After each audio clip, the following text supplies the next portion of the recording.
बिस्मिल्लाहिर्रहमानिर्रहीम। अस्सलाम वालेकुम dear students, I am Naveed Ahmed Naveed, your chemistry teacher. Class 9th unit number 3 हमारा चल रहा है और यूनिट नंबर 3 में का नाम है periodic table and periodicity in the properties. Dear students, अगर आपको याद हो तो प्रीवियस जो हमारा लेक्चर था उसमें हमने क्लासिफिकेशन ऑफ एलिमेंट्स के बारे में कुछ इंट्रोडक्टरी बातें पढ़ी थी। आज का जो हमारा टॉपिक है वो है modern periodic table. If you remember, तो मैंने आपको ये बताया था कि मेंडलीफ का जो पीरियोडिक टेबल था वो एटॉमिक मासेस की बेस पे अरेंज किया गया था, लेकिन जब एटॉमिक नंबर्स की डिस्कवरी हुई तो फिर साइंटिस्ट ने एक नया पीरियोडिक टेबल अरेंज किया जिसको हम मॉडर्न पीरियोडिक टेबल कहते हैं, और ये बेस करता है मॉडर्न पीरियोडिक लॉ पे। अब ये मॉडर्न पीरियोडिक लॉ क्या है? मॉडर्न पीरियोडिक लॉ ये है कि एलिमेंट्स की केमिकल और फिज़िकल प्रॉपर्टीज़ जो होती हैं वो एटॉमिक नंबर्स का पीरियोडिक फंक्शंस होती हैं। हमने कहा है कि प्रॉपर्टीज़ ऑफ एलिमेंट्स और periodic function of their atomic number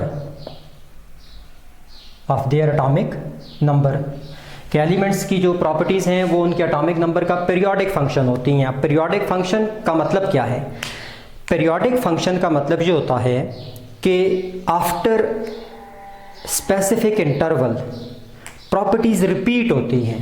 कब? अगर हम एलिमेंट्स को उनके एटॉमिक नंबर्स के हिसाब से अरेंज करें तो आफ्टर स्पेसिफिक इंटरवल उनकी प्रॉपर्टीज़ रिपीट होती हैं। ये क्या है? पीरियोडिक फंक्शन है, और यही मॉडर्न पीरियोडिक लॉ भी है।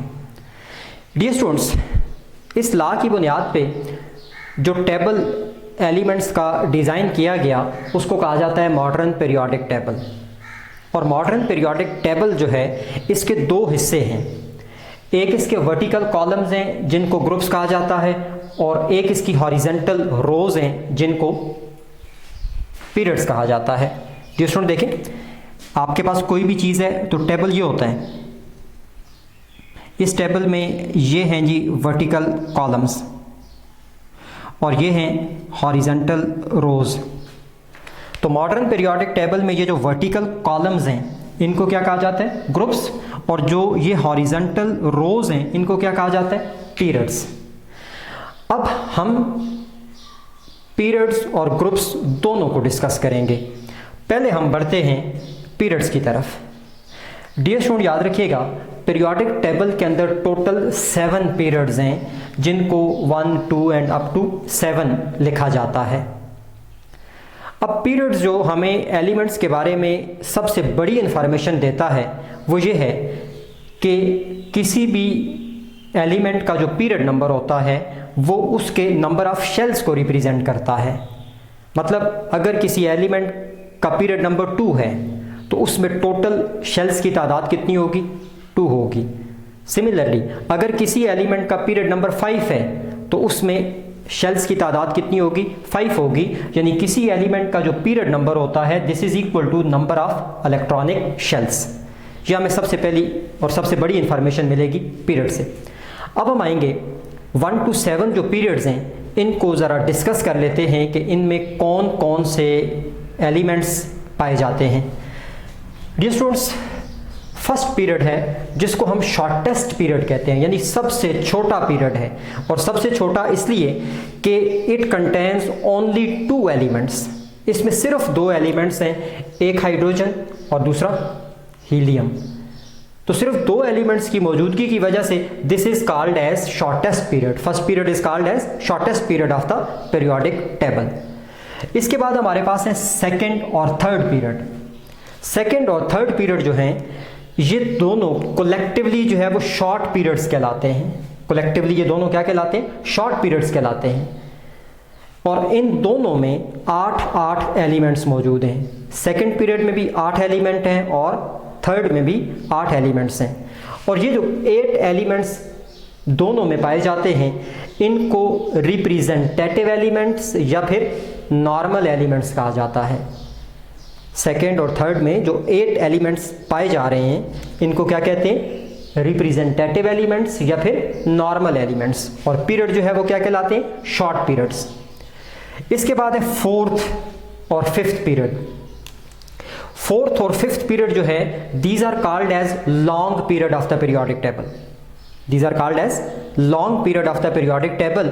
रीजन क्या है कि सेकंड थर्ड के मुकाबले में इनमें एलिमेंट्स की तादाद ज़्यादा है, इस वजह से इनको लॉन्ग पीरियड या बड़े पीरियड जो है वो कहा जाता है। दोनों पीरियड्स के अंदर एलिमेंट्स की तादाद कितनी है, 18। अब इन 18 में से 8 एलिमेंट जो है वो नॉर्मल हैं, टोटल 18 है, 8 क्या है, नॉर्मल, और बाकी जो 10 हैं मतलब स्कैंडियम 21 से लेके जिंक 30 तक, ये 21 और 30 उनके एटॉमिक नंबर हैं, तो आप गिन लें कि 21 से 30 तक 10 एलिमेंट्स बनते हैं। ये 10 एलिमेंट्स क्या कहलाते हैं, ट्रांजिशन एलिमेंट्स कहलाते हैं।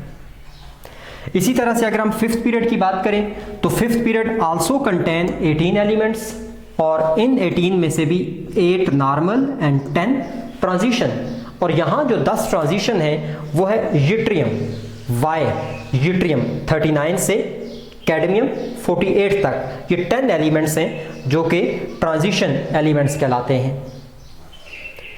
इसके बाद सिक्स्थ पीरियड हमारे पास है। Sixth period is longest period of the periodic table. Longest इसलिए कि इसमें एलिमेंट्स की जो तादाद है वो सबसे ज़्यादा है, और कितनी है, 32 है। अब इन 32 में से 8 एलिमेंट्स नॉर्मल, 10 ट्रांजिशन, और रिमेनिंग 14 जो है ये लेंथेनाइड्स कहलाते हैं।